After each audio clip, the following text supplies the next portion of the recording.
Benzene, or C6H6, is an aromatic hydrocarbon, which means that it is formed by 6 carbons that are configured in a ring. It's the simplest of all the aromatic hydrocarbons. At room temperature, it is a light yellow liquid, and it evaporates into the air very easily. Benzene molecules are highly lipid-soluble and nonpolar. For the sources of benzene, it is formed in incomplete combustion of fossil fuels and is found in gasoline and cigarette smoke. It is also used to make plastic, resins, nylon, and synthetic fibers, as well as some rubbers, lubricants, dyes, drugs, and pesticides. It is also found naturally from sources such as volcanoes and forest fires. And this is a problem because benzene is being polluted into the air from these sources and having an adverse effect on human and animal health. Those at highest risk for benzene exposure are those who work in industries that produce or use benzene, such as the coal or petroleum industries. Studies have shown that those who inhale benzene in the workplace have between 4 and 20 milligrams of benzene a day metabolized in their bone. Also, because of the benzene content in gasoline, houses with attached garages have higher concentrations in their homes.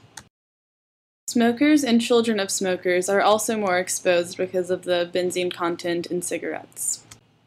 In general, atmospheric levels of benzene are higher in the summer than in the colder months. Benzene has also been found in water, but not in as high of concentrations as in the air.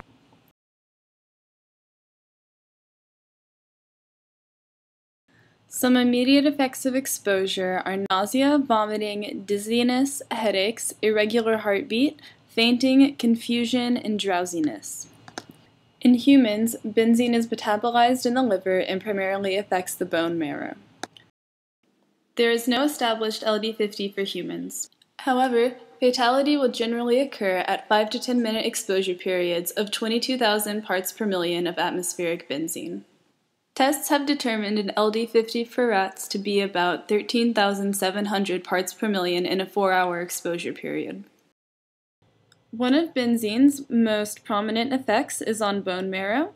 It causes bone marrow to produce deficient amounts of red blood cells, resulting in anemia.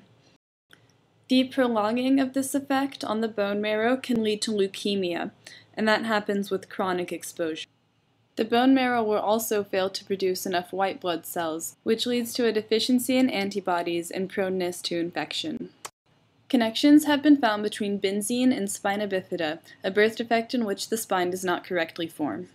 Because it is lipid-soluble rather than water-soluble, benzene will accumulate in the fatty tissues of marine life and build up as it moves up the food chain. For this reason, animals higher up the food chain will have higher concentrations. And humans who eat these fish will have even higher concentrations. In animal studies, animals are way less at birth and have delayed bone formation when their mothers inhaled benzene during pregnancy. One of the steps toward reducing the emissions of benzene is automobile technologies that use a warm start catalyst in order to avoid the cold start emissions. This will reduce the amount of total hydrocarbons introduced into the air. It is important to reduce the emissions of all the hydrocarbons because the other hydrocarbons can react with each other to form benzene. Changes are also being made in commercial industries. According to research, none of these are specific to benzene, but they reduce the amount of total hydrocarbons emitted. In workplaces, safety measures are implemented to prevent exposure. These include enclosure or isolation from other areas so that benzene does not escape. Proper ventilation is also required, and individual workers wear or use safety equipment to keep themselves from exposure.